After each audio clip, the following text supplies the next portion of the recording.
Today we are continuing with our inter-syllabus further RTP questions. More of surrounding around registration. So let's go through one by one. So first is basically examine whether the liability to register compulsory under section 24 arises in each of the independent cases mentioned below. Right? Okay. So let's take first case. Hira, a supplier in Haryana, is exclusively engaged in supply of potatoes produced out of cultivation of his own land within Haryana and also outside Haryana, right? So this supplier is basically into cultivation, agricultural activity, and is engaged in supply of potato, which is getting out of cultivation, and is supplying within the state and also outside the state. So before going to the next sub question, can anyone say me whether he's liable to register or not required?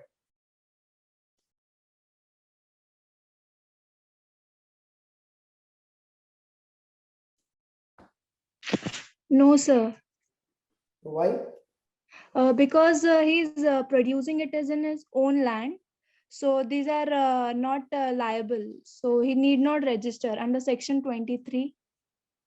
Fantastic. So section 23 says if you are exclusively engaged in anything which is not liable to tax, it is exempt from GST. So basically agriculture, commodity, these fruits, vegetables, these things are not taxable. So if you engage in exclusively exempt items, you are not liable to register, or it's an agricultural commodity, it is not liable to not taxable to GST. So you're not liable to register. Rightly said by Nana. So section 23. See, basically section 22 talks about when you should register. 23 talks about when you need not register. So exclusively if you are dealing anything in exempted items, irrespective of your turnover. Let's say example, your turnover might be 1 crore, 5 crores, still you are not liable to register. Let me give another example. So let's take an example. If I am manufacturing kumkum, right? So kumkum, if my turnover is 10 crores, still I am not liable to register. Why? Because my product is exempted in GST. So similarly here also, since this is an exempted activity, section 23 covers it, not liable to register at all, irrespective of the turnover. Now here the confusing part is, it says that he's supplying goods within the state and also outside. See, that is the reason they have not given the turnover. The logic was to test whether section 23 will apply or section 24 will apply. What is section 24? Can anyone say me in registration chapter section 24? If anyone remembers the section number. So interstate supply of registration. Sorry? Yeah, maybe Neil can answer. Neil, you were saying something. so interstate taxable supply of goods are required to compulsory obtain registration under section 24. Yeah, fantastic. So Nana was also saying the same thing, that compulsory. So basically, rightly said by both of you, that section 24 talks about compulsory registration. So when are you compulsory liable to register, irrespective of the threshold limit? So the test of the question was that only whether section 23 will apply, which is saying not required to register, or section 24 will apply. But rightly said by Nana, section 23 will apply. We are not liable to register here. Anya of Telangana is exclusively engaged in intrastate supply of toys. Its aggregate turnover in the current financial year is 22 lakhs. So Anya is from Telangana, and from there she's doing some intrastate supply of toys within state she's supplying, and her aggregate turnover is 22 lakhs. Whether she's required to register or not required.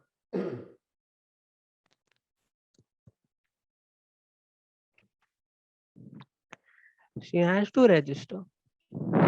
Why so? The turnover exceeds 20 lakhs now. So she has to. So the limit is 20 lakhs or 40 lakhs? For Telangana, it's 20 lakhs. Fantastic. But there are other states where it's 40 lakhs, and there are some states for 10 lakhs also. Rightly said by Neil. So basically, see, generally we have a mindset that when we talk about service, it is 20 lakhs. And when we talk about goods, it is 40 lakhs, right? So, but we have seen in our classes that when we talk about 40 lakhs, it is not 40 lakhs for all the states. There are special category states which has 10 lakhs, 4 states. Then we have further 6 states, including Telangana, where we have 20 lakhs, and rest of the states of union territories we have 40 lakhs. Telangana belongs to those second category of 6 states, where the limit is 20 lakhs. So rightly said by Neil, since the turnover is more than 20 lakhs, Anya is required to register in GST the days it crosses 20 lakhs within 30 days. Now, so it's important that we remember the states where the limit belongs to, because in the question they might ask you the person belongs to Uttarakhand, might belong to Punjab, might belong to Telangana, any state. So we'll have to remember which state, which limit is applicable. Next. So yeah, the question is done. So what we discuss is mentioned here. First we discuss its cultivation into potatoes. So agriculturists, to the extent produce out of agricultivation of land, is not liable to register. So section 23 it's covered clearly, hence not liable to register at all. Next, we discuss about the second thing, which was Telangana. So there the limit is only 20 lakhs because, as I said, for the 4 states it is 10 lakhs, which is Mizoram, Tripura, Manipur, and Nagaland. 20 lakhs for the next 6 states or union territories, which is Arunachal Pradesh, Meghalaya, Puducherry, Sikkim, Telangana, and Uttarakhand, and balance 40 lakhs for all other places. So as we discussed, Telangana belongs in the second category, and hence 20 lakhs is the threshold limit. And once it crosses 20 lakhs, registration becomes mandatory. Next question. Determine in which of the following independent cases e-invoicing is applicable. So e-invoicing is the latest thing which came in, right? So 1/4/2021, they said to everyone it is applicable above a threshold limit of 50 crores, right? So let's see that. So first question, Harnam and Company, dealing in interior decoration products, made supplies to various registered and unregistered persons in the preceding financial year. The aggregate turnover of Harnam and Company in the preceding financial year was 60 crores. Now please answer whether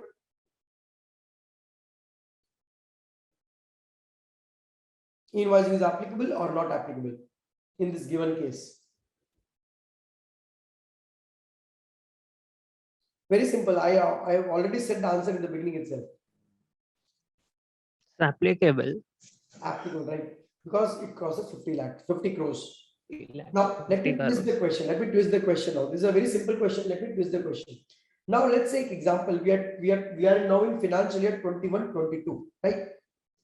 So Neil said since last year, that means in 2021, the turnover crossed 50 crores. So in 21-22, it is applicable. E-invoicing is applicable. Now I'm changing this question a bit. Now let's say 17-18 turnover was 10 crores. 18-19 turnover was 100 crores in 18-19. 19-20 business dropped significantly. Turnover was again 10 crores. 20-21 also 10 crores. So 17-18 10 crores, 18-19 100 crores, 19-20 10 crores, 20-21 10 crores. Now in 21-22, whether e-invoicing is applicable or not applicable? 21-22, whether e-invoicing is applicable or not applicable?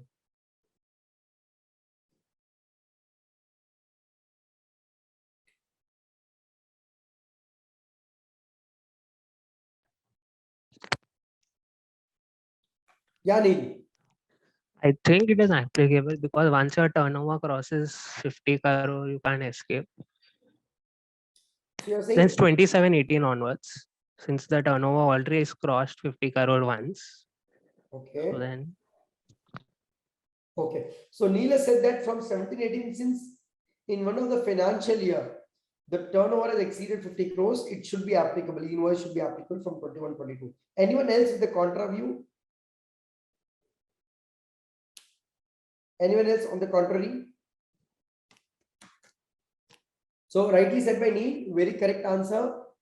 See, that's the reason I twisted the question, because the given question is very simple.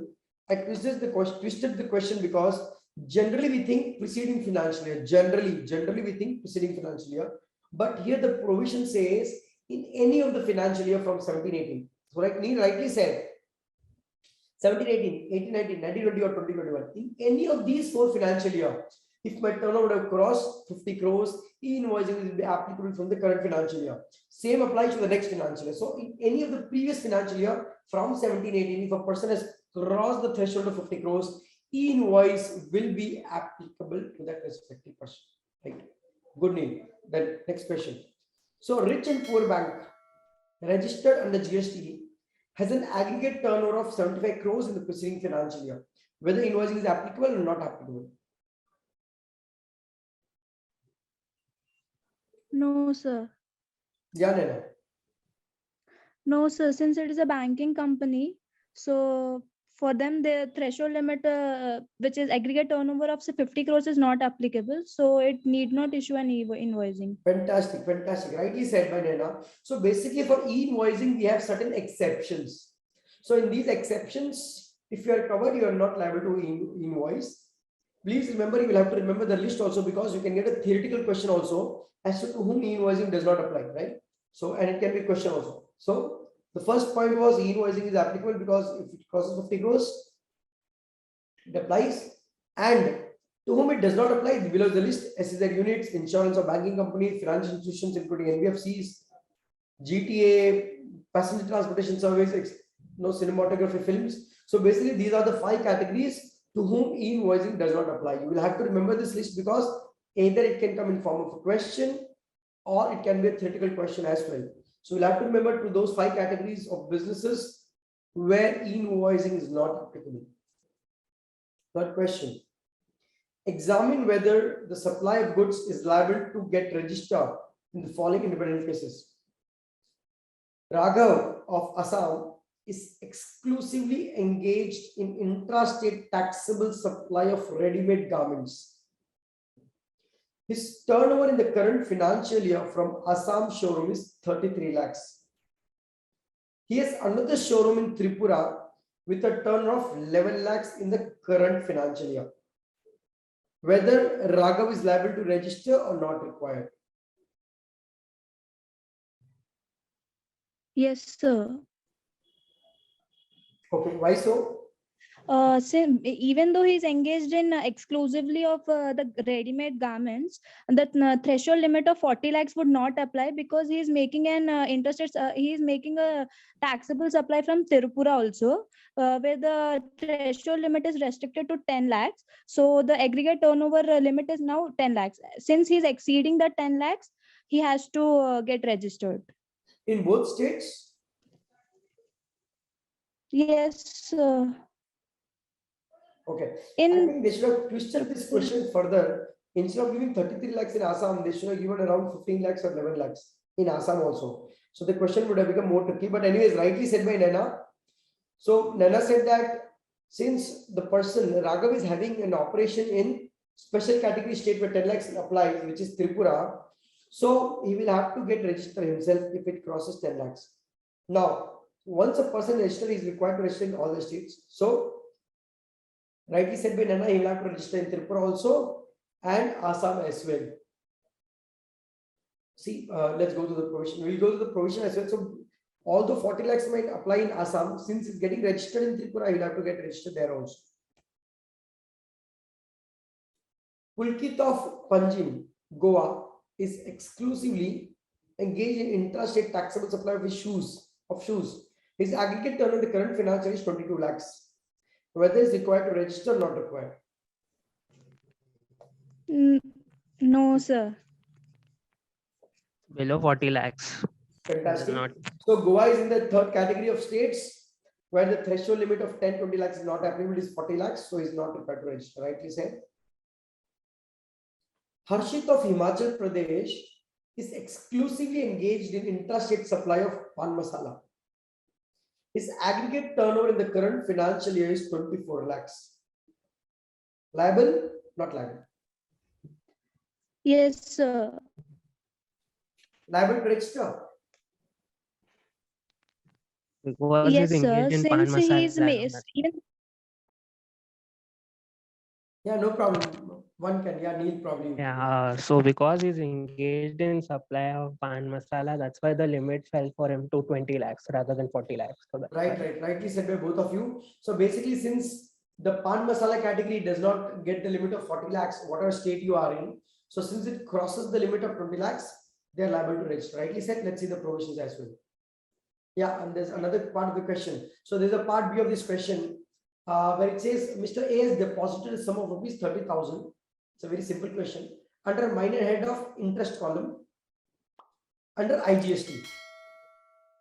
So under IGST, they are paid under minor head of interest. At the time of filing GST 3B for a particular tax period, he noticed that there is no sufficient amount under the tax head for 30,000 rupees. When approached with the jurisdictional tax officer, Mr. A was guided that he can deposit the tax amount under a proper head of tax and claim a refund of whatever is there in the interest column, examined under relevant provisions about the action which is going to take now. So what the officer said is correct or wrong?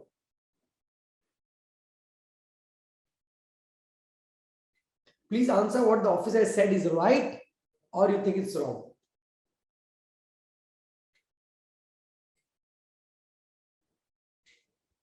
Very simple question.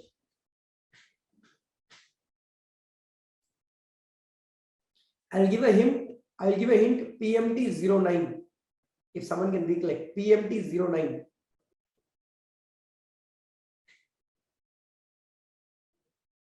Okay. So basically, if you see, we've discussed this that when I pay a tax and it is there in my cash ledger. See, in cash ledger, we have seen that we have three heads: CG, major heads, CGST, SGST, IGST. Under each head, we have minor heads, 5 minor heads, right? So when we talk about minor heads, we have discussed this, that we have discussed examples also in the classes that one head amount I can easily transfer under another head by filing a challan called as PMT 09. Earlier we should have claimed refund only, then they brought this option that inter-head amount, major to major head or inter to major, whatever, we can easily transfer by filing a form called as PMT 09. So in this case, what the officer said is wrong. Mr. A, what he can do is he can file PMT 09 and transfer the balance of 30,000 from the interest head to the tax head and pay the tax amount. He need not go for refund, deposit tax again, etc., etc. He need not do all these things. He can simply file a form, transfer the money to the tax head and pay the tax. So let's see the first part of the answer. First part of the question was about registration. So these are the limits we already know. So Mr. Raghav, since he was registered, he was having operations in Assam as well as Tripura. Assam, although 40 lakhs applies, it was below 40 lakhs. But in Tripura, he was having more than 10 lakhs. So in Tripura, if it's more than 10 lakhs, he will have to register himself, right? So since aggregate crosses everywhere, he will have to get registered both in Assam and Tripura. Next, when we talk about Pulkit, it's in Goa. So about 20 lakhs, he will have to get registered. Sorry, since it's Goa up to 40 lakhs, there is no requirement for registration.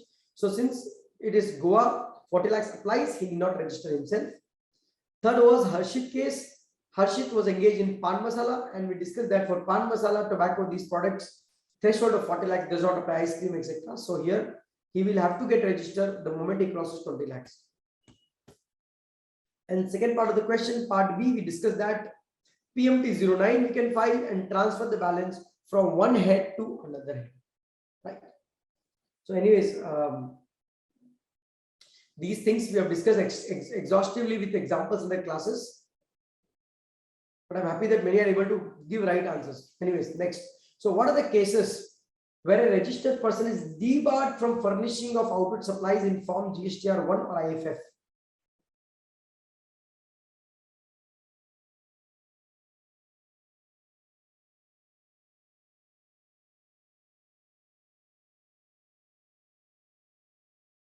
Okay. See, so basically what was happening was, why this provision came in, no? Because see, what people were doing was, we file GSTR 1, we file GSTR 3B. When I file 1 and 3B separately, 1 I file by 10th or 11th of the month and 3B I file by 20th of the month. I have to pay tax when I file my GSTR 3B return. I repeat, I pay my tax when I file my GSTR 3B return. So what many people used to do, since they do not have money to deposit tax, they will keep filing GSTR 1. They will not pay tax and file GSTR 3. So what government thought, let's put a full stop to this. So what they said was, if you do not file your GSTR 3B for more than 2 months, preceding 2 months, you will not be permitted to file GSTR 1. Now they have made that 2 months to 1 month also, but for your exams in May 2 months is only applicable. So if the preceding 2 months you have not filed, you will not be able to file GSTR 1. Similarly for QMR, MP scheme, etc., they brought in. So let's see. So first, a registered person shall not be allowed to furnish details of output supplies in form GSTR 1 if he is not furnished return 3B for preceding 2 months. So let's say example for November, December, if I have not furnished GSTR 3B, then for the month of January, I will not be able to furnish GSTR 1. So government is saying, please pay taxes. It's just that you keep filing GSTR 1 will not permit you to pay tax also. Next, QRMP scheme. So example, if someone is under quarterly return and monthly payment scheme, they will also not be allowed to furnish GSTR 1 on IFF if they have not furnished GSTR 3B for the preceding tax period alone. For the preceding tax period, if they are not furnished, they will not be allowed to furnish GSTR 1 on IFF. Then 86B. Can anyone tell me what is rule 86B? If anyone can remember that 1%, if you remember 1% to be paid by cash. Okay. So see, rule 86B says that on satisfaction of certain conditions, if the section of the rule applies to you, at least 1% of tax portion you have to pay in cash ledger. So let's say example, my liability is 1 crore. If that section applies to me, rule applies to me, then out of 1 crore liability, only 99 lakhs I can adjust to input tax credit ledger. 1%, that is 1 lakh, I will have to pay through cash ledger. So at least 1% should be deposited through cash ledger. Balance I can deposit through credit ledger. In that rule 86B. So that is rule 86B. So it says a registered person is restricted from using the amount available in electronic credit ledger to discharge tax liability using 99% of under rule 86B, shall not be allowed to furnish GSTR on IFF if he has not furnished returning 3B for the preceding tax period. Anyways, from 1st January current year, they have made for everything one tax period. So 1 3B not filed, it's not 2 preceding period like for the first clause. For everything preceding 3B not filed, your GSTR 1 facility will be blocked. You will not be able to file GSTR 1. Last question. Miss Kashi is a registered intra-state supplier of goods in Haryana. During the month of August and September, she was out of station on religious pilgrimage with her family for 55 days. Thus, no business transaction was made during August. So it says that Miss Kashi was registered as an intra-state supplier in Haryana. So she was supplying within state only. During month of August and September, she was out of station. Okay, so there was no business transaction for August. Miss Kashi is of the opinion that as there is no business transactions, there is no need to file monthly return 3B for the month of August. However, her tax consultant has advised her to file nil GSTR 3B. Whether the advice given by tax consultant is correct, please explain. So please answer whether what the tax consultant said is right or wrong. Whether nil return has to be still filed or not required. Yeah, the advice is correct. She still has to file. Correct, true. So basically, returns filing is mandatory once you are registered in GST law. So whether you have transactions, you report those transactions. If you do not have any transactions, you will have to furnish nil returns, right? So what the consultant said is right. Consultants are always right, right?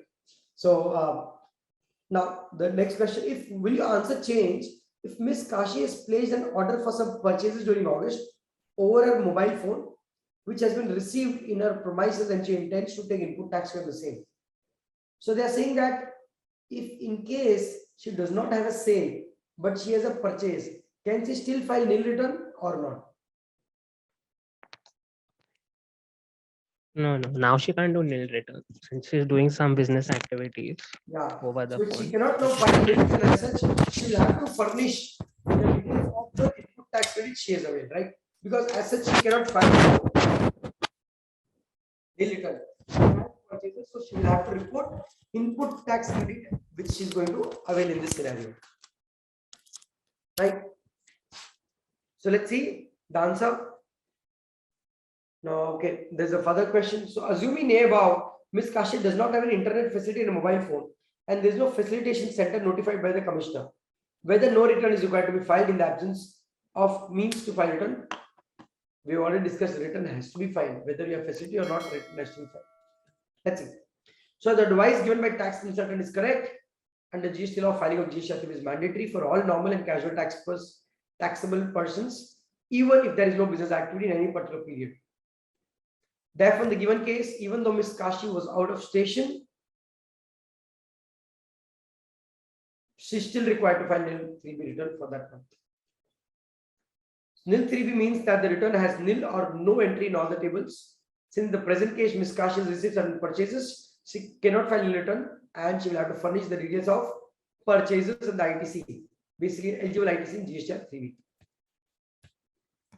Third part was GST 3B can be submitted electronically in the common portal, or either directly or through a facilitation center. Further, nil return can be filed even through an SMS facility using the registered mobile number of the taxpayer. Thus, Ms. Kashi is required to file nil 3B for the month of August through an SMS using a registered mobile number, even though there is no internet facility in the mobile and no facilitation center notified by the commission. See, return is required to be filed. You cannot say that I do not have electricity connection in my hometown or in my place, so I will not file my returns, right? So if the returns is mandatory, it has to be filed at any cost, right?